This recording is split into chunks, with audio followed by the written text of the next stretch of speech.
Hola, bienvenidos. Mi nombre es José Manuel López García. Filosofía de Fromm. En este vídeo voy a ofrecer algunas explicaciones y comentarios en relación con aspectos básicos de la filosofía de Fromm, de Erich Fromm. Erich Fromm fue un destacado psicoanalista, psicólogo social y filósofo humanista de origen judío-alemán. Nació en 1900 y murió en 1980. En lo relativo a su pensamiento político, cabe decir que durante una parte de su vida defendió o afirmó una variante marxista de un socialismo democrático. En su obra El miedo a la libertad de 1941, que es una de sus obras más conocidas, muestra cómo el hombre cede, no pocas veces, al conformismo gregario, con lo que no encuentra su propia identidad y hasta pierde su salud mental. En este sentido, este planteamiento de Fromm realmente es muy interesante porque incluso ya en el año 41 ya va notando en sus obras, en sus escritos, en sus ensayos que hay una pérdida de la originalidad, de la creatividad y sobre todo de la libertad individual, no solamente en Europa, sino en el mundo. Y no es ajeno a este tipo de pensamientos y a este tipo de planteamientos psicológicos en relación con lo que él observa cotidianamente en la vida diaria y también por lo que él observa en la realidad humana de su tiempo, en la realidad social en la que vive. Y esto claramente, si ya estaba presente en los años 40 y en los años 30 del siglo XX, pues si lo pensáramos desde la perspectiva del año 2020, se habría acrecentado pues tres o cuatro veces más, podríamos decir, si eso fuera realmente cuantificable. Pero es que además Fromm también en otro de sus libros famosos, quizás el más famoso, En tener o ser, del año 1976, 4 años antes de su muerte, Fromm también, por ejemplo, examina las dos modalidades básicas de la existencia, la del tener y la del ser, se podría decir. Claramente se desprende de sus planteamientos que en el tener, si uno no tiene nada, pues no es nada.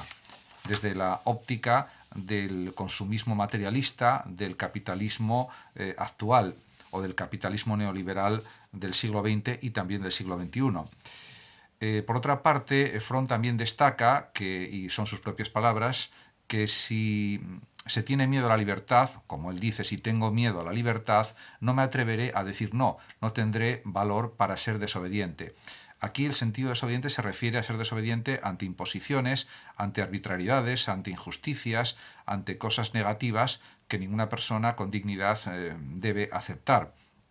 No se refiere a la desobediencia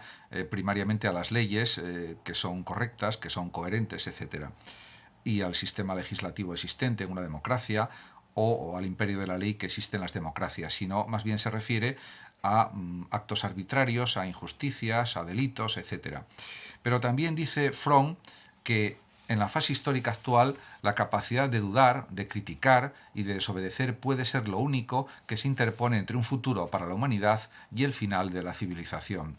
Podríamos decir que aquí Fromm está ya avisando de los gravísimos peligros que él está observando en la sociedad del siglo XX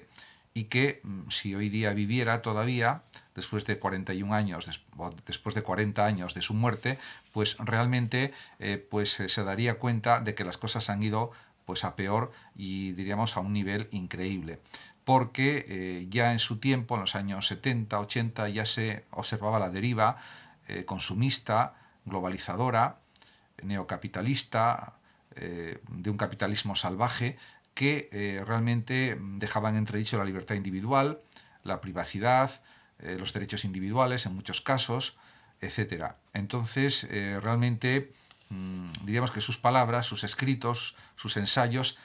siguen siendo tremendamente actuales y pues muy necesarios porque ya se observa que desde hace pues 40 años o 50 había este peligro de deshumanización que también critica, por supuesto, critican otros pensadores como Horkheimer, Marcuse, por ejemplo, en El hombre unidimensional, etcétera. Y que también la Escuela de Frankfurt critica cuando habla de la razón instrumental. Se está instrumentalizando al ser humano y se está perdiendo la humanización y no se está intentando recuperar pues una vida auténticamente humana, solidaria, etcétera. En este sentido, pues las obras de Fromm van en una muy buena dirección. Ciertamente, él insiste en que es importante en la vida ser activos, ya que eso significa dar pues un cauce de expresión a las propias facultades y talentos, a la multiplicidad de dones que posee cada ser humano en grados diversos. En este sentido, pues él apoya cualquier forma de creatividad,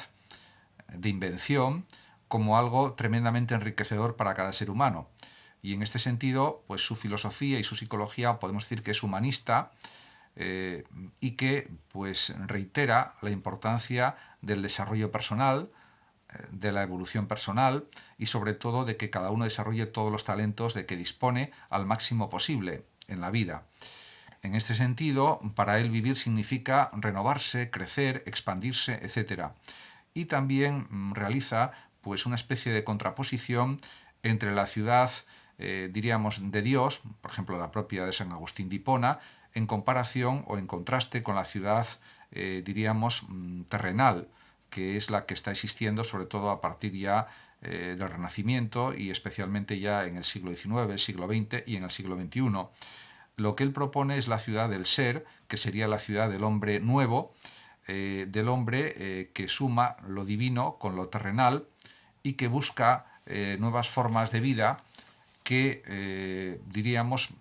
le permitan desarrollarse al máximo de sus posibilidades.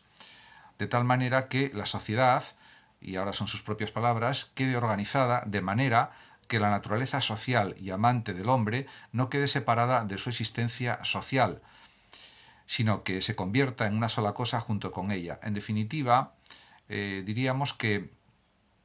somos seres individuales, pero a la vez somos seres colectivos. Formamos parte de una sociedad y ciertamente lo que él propone es que todos pensemos no solamente en clave individual, egoísta o egocéntrica, sino en clave social. Y sobre todo que cada persona es un mundo a desarrollar y que eso debe valorarse de una manera especial frente a los intentos de dominación por parte de la sociedad capitalista, de la sociedad digital en la que ya estamos, en la que parece que pretende controlarse todo lo que hace cada individuo. Por ejemplo, recientemente ha salido publicado un libro, El dominio mental, del coronel Pedro Baños, que es muy interesante porque explica con detalle y con rigor y con profundidad la cantidad de métodos de dominación mental que se están intentando emplear actualmente en el año 2020 y también hace años, desde hace ya bastantes años, por parte de distintas empresas, centros de espionaje, agencias internacionales de espionaje, etcétera, etcétera. Y eso pues se soluciona solamente con una mente crítica, con una mente libre y sobre todo con una mente que respete los derechos de los demás,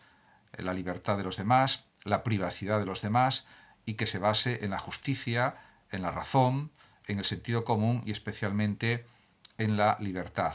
para conseguir pues una sociedad cada vez más justa, cada vez más solidaria y cada vez más plena, en el sentido de que cada uno desarrolle sus propios talentos y capacidades de la mejor forma posible. Y esto se puede conseguir si cambiamos, diríamos que de una manera clara, numerosas estructuras sociales que condicionan o impiden en parte el desarrollo de la libertad humana. Esto pues es una crítica que él realizó en sus obras, en sus libros, y que todavía en los años 70, 80 y en los años 60 pues no se veía la magnitud del problema de una manera tan profunda y tan amplia como se está viendo actualmente por medio de los dispositivos digitales y el control de los aparatos digitales que existe. En este sentido, por supuesto, han surgido otros pensadores y filósofos que han desarrollado estas cuestiones y las han analizado en profundidad, pero él diríamos que ya inició esa vía de análisis frente a las situaciones de deshumanización que se están viviendo en la sociedad ya desde hace décadas y que se han incrementado notablemente pues, en los últimos años a través de la era digital en la que estamos, que por supuesto no quiere decir que no haya numerosísimas ventajas de disponer de aparatos electrónicos, de aparatos digitales, porque vivimos de una manera mucho más intensa y mucho más, diríamos, rápida, pero eso también tiene sus límites y sus contradicciones. En este sentido, la vigilancia digital a la que estamos sometidos sería objeto de crítica por parte del propio Eric Fromm si viviera todavía, sin ninguna duda. Pero, en cualquier caso, diríamos que sus pensamientos nos ponen, diríamos, ante la obligación de repensar la vida que actualmente vivimos y también nos impulsan a ser más libres y a ser más autosuficientes y más felices. Muchísimas gracias a todos por su atención y hasta mi próximo vídeo. Saludos como siempre a los oyentes de Radio Sofando y Hablando de Filosofía de México, que sé que me siguen con agrado. Y por último decir que los que lo deseen pueden compartir este vídeo en sus redes sociales, darle like si quieren o suscribirse a mi canal de YouTube. Hasta siempre. Gracias.